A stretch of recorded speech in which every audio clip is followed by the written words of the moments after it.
O aclamado Godzilla Minus One finalmente está entre nós. Ele é simplesmente o melhor filme do Monsterverse original japonês. E claro que eu vou resumir toda essa história para vocês agora. Sem delongas, deixem o like no vídeo e venham comigo. Eu sou o Johnny e bem-vindos ao canal.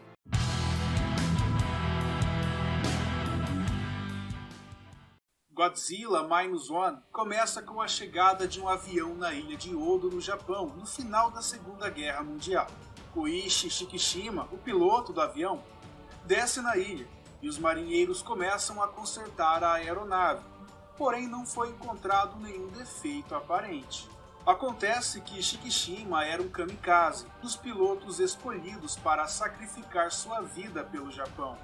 Mas o piloto decidiu viver e fugiu da ordem de se sacrificar. Bem, acho que talvez faria o mesmo no lugar dele. À noite, enquanto descansavam, os marinheiros da ilha foram atacados por uma criatura gigante de aproximadamente 15 metros de altura, e ela era semelhante a um dinossauro.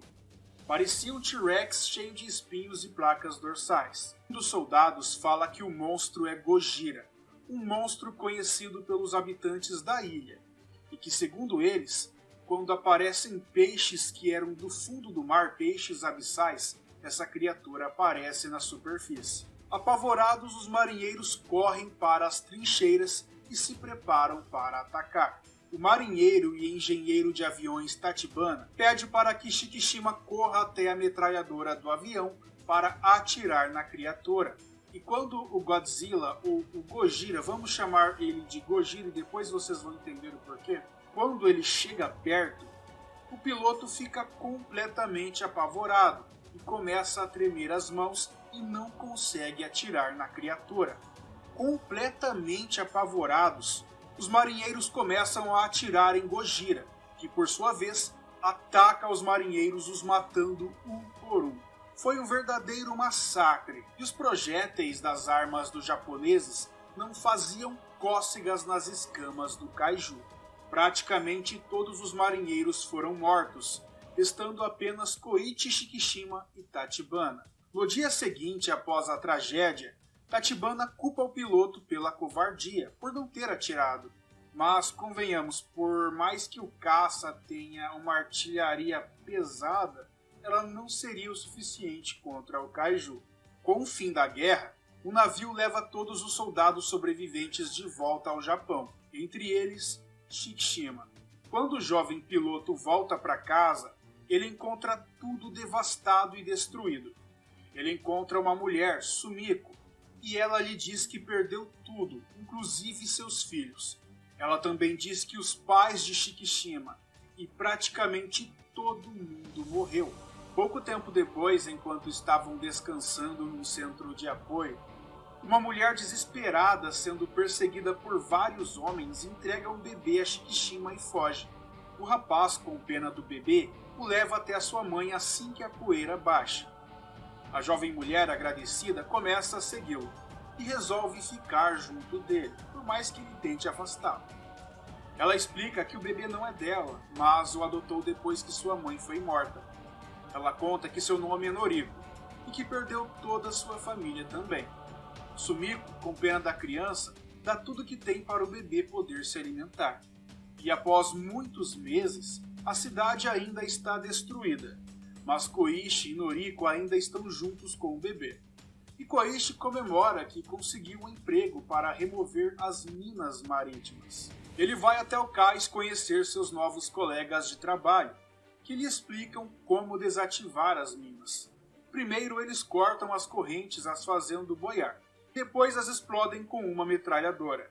E Shikishima, claro, aprende muito rápido. De noite o jovem tem um pesadelo com Gojira, mas é tranquilizado por Noriko. E agora chegamos em julho de 1946, em Atol de Bikini, onde um teste de bomba nuclear foi executado. Gojira, que estava nas proximidades, foi atingido pela explosão atômica. Então o tempo foi passando, o bebê foi crescendo e Koichi foi prosperando junto com a cidade, que aos poucos se recupera. Em um jantar de família, Koichi fala que não é casado com Noriko e não é o pai da criança, e que foi o acaso que uniu eles. Seus amigos desaprovam a atitude, e isso nos revela o quanto esse homem tem dificuldade de assumir responsabilidades.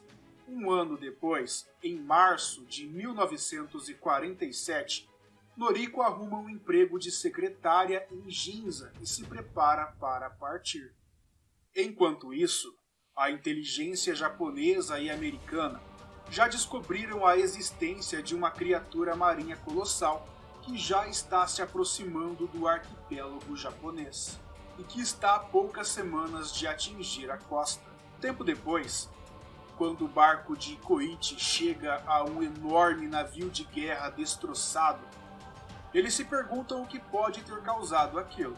O professor comenta que talvez seja um monstro marinho quem fez isso. Koichi comenta que pode ter sido Gojira. Ele então conta toda a história do monstro para seus colegas de trabalho.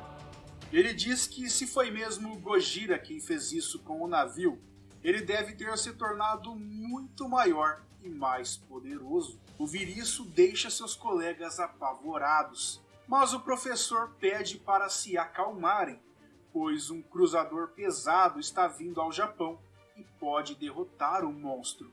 O grupo recebe ordens de atrasar a criatura e de usarem as minas se forem preciso. Mais uma vez o filme mostrando uma falta de empatia tremenda do governo japonês ao sacrificar sem piedade pessoas simples e despreparadas para essa incursão. De repente algo se aproxima da embarcação. Vários peixes abissais começam a boiar mortos e os homens se desesperam. Godzilla sai do mar e destrói um dos barcos ao lado com apenas uma mordida, levando todos os seus tripulantes para o além. Agora Godzilla se aproxima do barco de Koichi. Os homens soltam as minas em direção à criatura e as explodem no meio de sua fuça. Koichi assume a metralhadora e atira com tudo na cara de Godzilla, enquanto seus companheiros soltam outra mina que vai parar na boca do kaiju. Shikishima aproveita e explode a bomba dentro da boca dele, e o rosto de Godzilla é parcialmente destruído. E antes que pudessem comemorar, a carne de seu rosto se regenera em questão de segundos. Foi uma visão impressionante. Porém, foi o suficiente para irritar o rei dos monstros.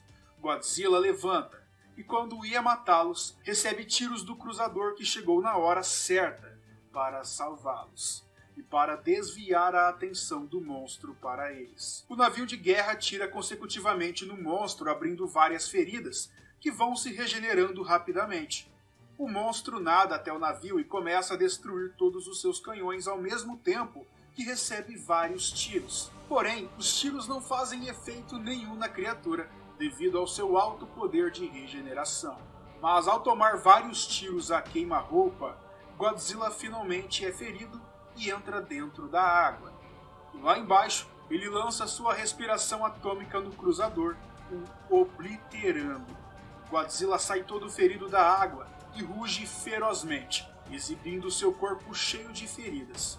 Então ele volta às profundezas do mar para se curar dos ferimentos. Acredito que quanto mais ferimentos ele receber, maior vai ser o tempo de sua regeneração. Koichi desmaia e acorda no hospital desesperado e avisando a todos para fugirem dali. O professor conta que o governo não vai alertar o povo para evitar confusão. Mais uma demonstração de frieza, o que deixa claro Koichi enfurecido. Já em casa, ele conta a Noriko que fugiu do dever de ser um kamikaze e por isso está vivo, e conta sobre Godzilla a ela. Noriko acalma e diz que ele tem que viver, que ele precisa sobreviver a todo custo. Em algum lugar do mar do Japão, outro navio de guerra encontra Godzilla e prepara uma armadilha para ele, mas obviamente não surte efeito. O alarme toca por toda a cidade, pedindo para as pessoas evacuarem toda a região, pois uma criatura colossal está se aproximando. A cena corta para milhares de pessoas correndo desesperadas, enquanto ao fundo vários veículos são jogados para longe e para todos os lados. E então aparece Godzilla, uma criatura absurdamente colossal, muito maior que sua versão anterior.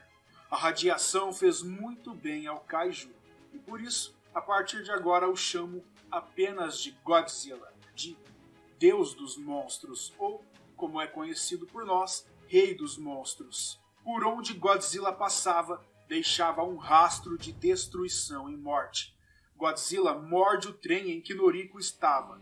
Todos são mortos, menos ela que consegue se jogar em uma represa. Violentamente, ele começa a destruir os prédios e a matar todos os humanos que puder. Koichi finalmente consegue resgatar Noriko e lutam para fugir do monstro. Vários tanques de guerra atiram na criatura, porém também não surte efeito algum. É aí que o Rei dos Monstros começa a juntar toda a sua energia e começa a brilhar uma luz azul na ponta de sua cauda, que vai subindo por toda a sua extensão, colocando suas placas dorsais para fora. E quando fica totalmente energizado, Godzilla lança seu violento e poderoso sopro atômico sobre a cidade. Primeiro, o raio de calor desintegra tudo em seu alcance, e em seguida, ele causa uma explosão atômica devastadora, destruindo e incendiando quase toda a cidade, e criando um enorme cogumelo de fumaça e radiação. Antes que Koichi fosse atingido pelo raio de impacto da explosão, Noriko se sacrifica e empurra Koichi para trás de um prédio, enquanto ela é arrastada pela onda e pelos destroços. Que morte horrível, turma. Quando a onda acaba, Koichi Shikishima chora pela sua perda e jura vingança contra a besta colossal.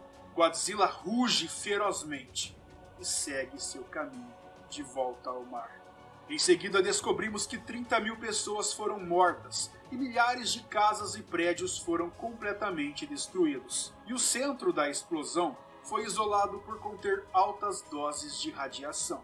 Sumiko e seus amigos vão à casa de Koichi para lhe fazer companhia e para acalmá-lo.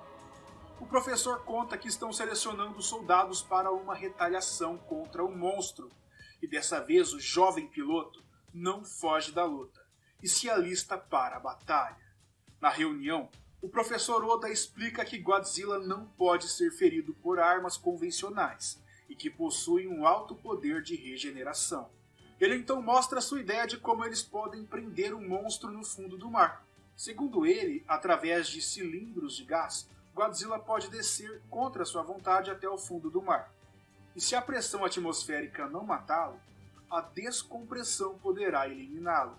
À noite, enquanto estão jantando, Koichi pede para o professor lhe arrumar um caça para ele atrair o Godzilla para uma armadilha. E então, no outro dia, é apresentado ao jovem um poderoso caça, o Kyushu J7W1 Shinden, uma poderosa aeronave que pode atingir grandes velocidades. Mas, infelizmente, a nave precisa de reparos, e Koichi exige que Tachibana seja o homem que prepara a nave.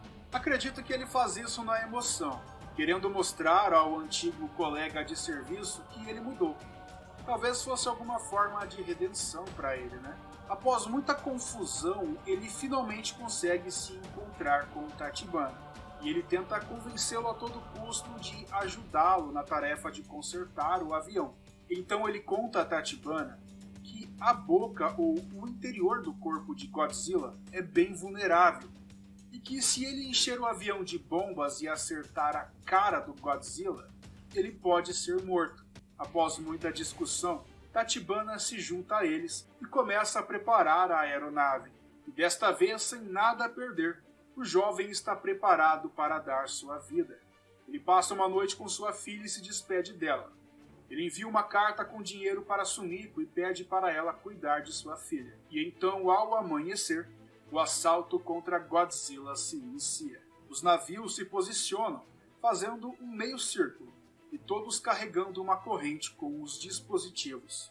Porém, o plano não dá muito certo, e Godzilla se adianta e destrói algumas armadilhas.